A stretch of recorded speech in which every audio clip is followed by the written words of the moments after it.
tadi cakap tadi untuk gizi seimbang nah karbohidrat atau makanan pokok. Contohnya kalau ada awak yang rakit di lingkungan awak yang biasa awak makan nasi atau yang berasal dari bareh. Nah, karbohidrat fungsinya makanan pokok kan karbohidrat tadi nak fungsinya menjadi sumber tenaga. Makanya udah awak kalau kayak kasawan ndak makan ndak tahan. Ndak latihan. Ndak tahan. Awak terkatunya sih. Awak terkatunya ya Tio.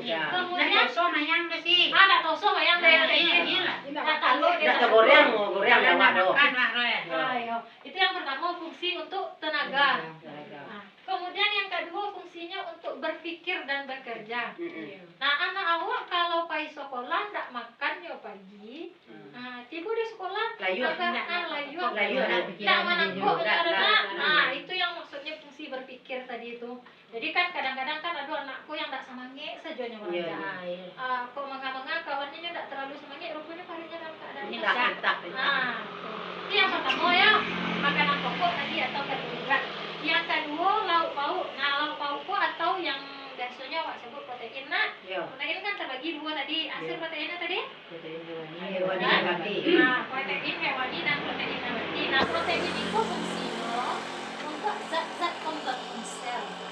Nah, maksudnya kalau awak punya anak balita atau anak kecil, kalau nak punya konsumsi protein sama sekali, misalkan nepanya biasa nasi jo garam, tidak bagus pertumbuhan anak-anak, tidak beragi anak dia kecil. Karena itu protein ada zat pembangun sel atau kemudian untuk memperbaiki sel-sel yang rusak. Ini kalau siap bersalin kan disuruh makan talua, bu, mana tuh banyak-banyak makan talua atau misalnya susu masuk protein di dalam protein.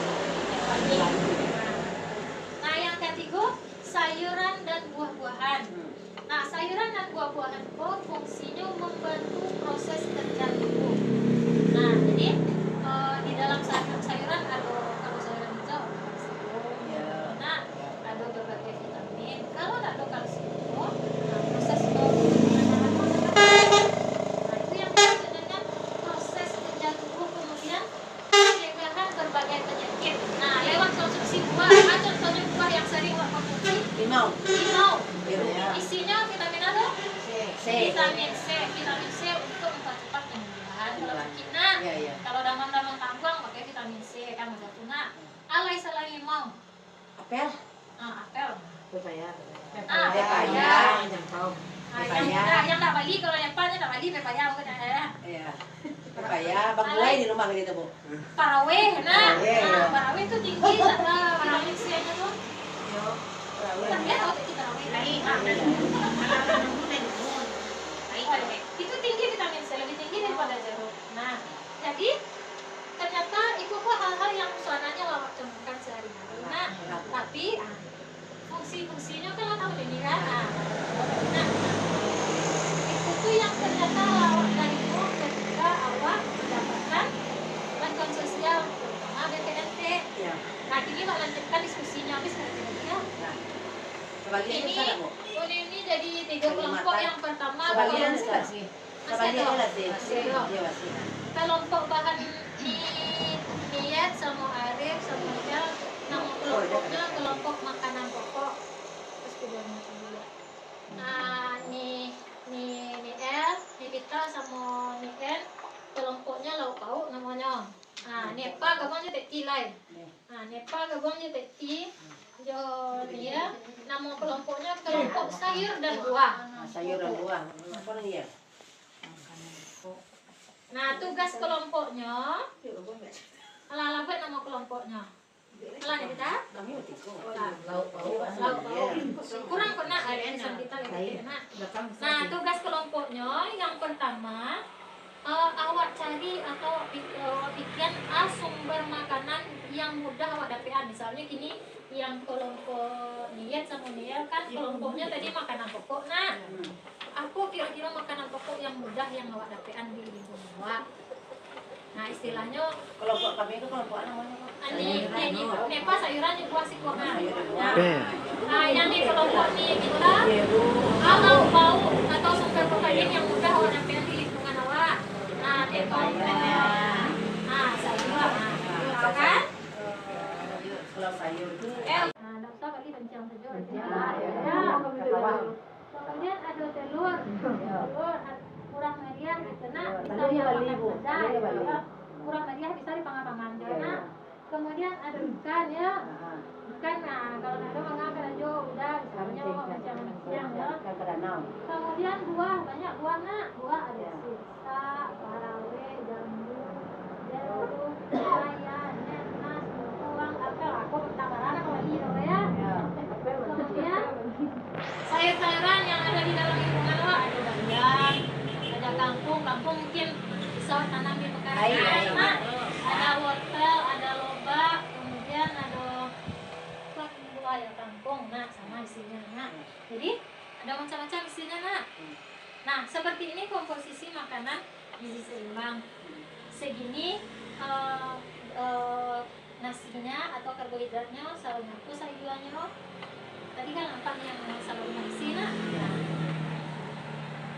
Jadi dengan komposisi seperti itu, awak berharapnya terpenuhi gizi ibu hamil dan balita. Nah kemudian kira-kira dari salurnya ada nak tambahannya? Karbohidrat masih ada nak contoh lainnya? Sagu ada mudah didapatkan di sini? Ya. Contoh lainnya? Jaguang bisa ada, Bu? Jadi Jaguang, Bu. Ada tambahan untuk kau ada tambahan nggak kira-kira? Ayam yang Lele mudah didapatkan nak. Nah, karbohidrat lainnya atau lauk pauk lainnya atau yang lebih sederhana misalnya tempe.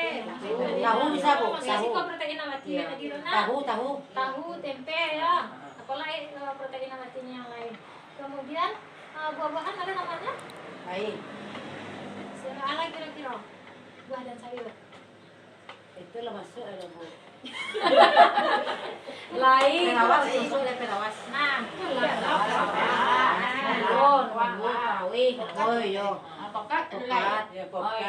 Alpokado, Bu, alpokat. Pokat sesuai dengan musimnya ya Mati ya. Nah kalau lagi musim naga, misalnya mana sih? buah naga. Ini banyak yang nanam di pekarangan buah naga, nak. Strawberry, bukan namuran. Nah, ya strawberry banyaknya ditanam orang di sini. Saus bisa ada, Bu? Saus saya bisa buah musiman naknya ya. Nah jadi untuk pemenuhan gizi untuk ibu hamil dan balita tuh komposisinya seperti itu yang gizi seimbang tuh nak. Yang pertama tadi ada karbohidrat. Nah karbohidrat kok beda orang, beda usia, beda kebutuhannya. Jadi disamuan makan kebutuhan makan anak awak dengan kebutuhan makan ayahnya. Misalnya antara kebutuhan makan balita dengan anak SD. Jadi ternyata pemenuhan gizi ibu hamil dan balita tidak harus kita dapatkan dengan cara membeli. Contohnya ada kangkung tadi nak, kita bandar awak itu banyak kan, bagus gitu kan. Nah kemudian Ucubi banyak ada kayak Bu kan? yuk cobi kok namanya, nak daun katu, daun katu kayak misalnya nak. Nah jadi untuk pemenuhan gizi seimbang, ini kan tak harus membeli ternyata ada di lingkungan awak sendiri. Kemudian kuncinya untuk pemenuhan gizi seimbang yang pertama dulu syukuri apa yang awak bisa lakukan. Syukuri dulu anak bisa lakukan. Yang kedua, banyak makan buah dan sayur sih kok kan nampak kok. Sayur harusnya sama jumlahnya dengan karbohidrat. Kalau dawan enggak nak? Enggak, karbohidrat itu. Cuk yang kurang ya ada banyak nak. Kemudian biasakan mengkonsumsi lauk pauk yang mengandung protein tinggi, contohnya karbohidrat tadi nak, telur ataupun.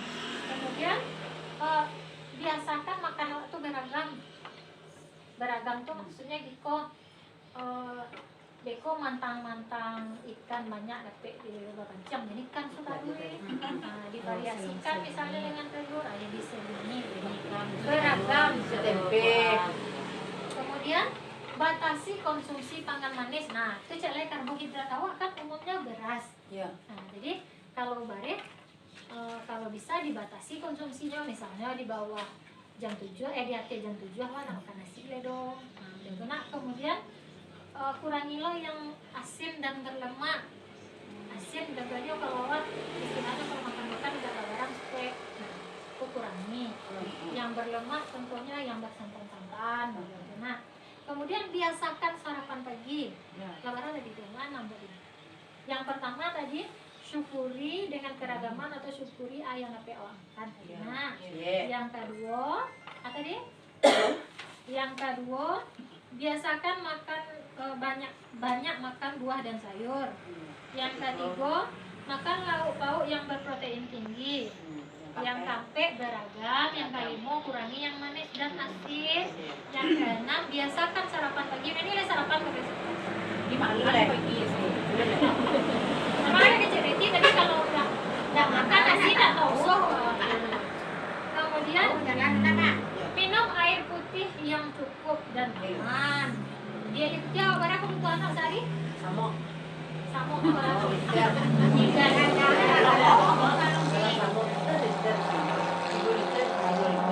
kalau masih makin banyak aktivitas harusnya masih banyak. Nah, kemudian lakukan aktivitas fisik. Nah, jadi istilahnya mah gadi wah gitu. Jangan banyak duduk nonton sinetron. Nah, kemudian biasakan membaca label makanan.